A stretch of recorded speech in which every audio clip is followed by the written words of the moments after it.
శివ శివమూర్తివి గణనాదా నువ్వు శివుని కుమారుడవు గణనాదా శివ శివమూర్తివి గణనాదా నువ్వు శివుని కుమారుడవు గణనాదా గణ గణ గంటల్ల గణనాదా నువ్వు గుణ గుణ రావయ్య గణనాదా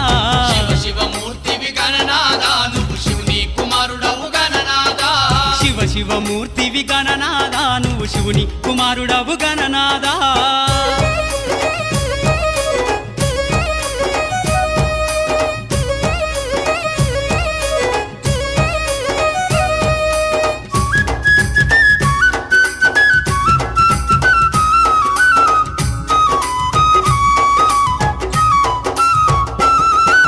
పాలు పండ్లు తెచ్చినాము గణనాదా నీకు పాశమ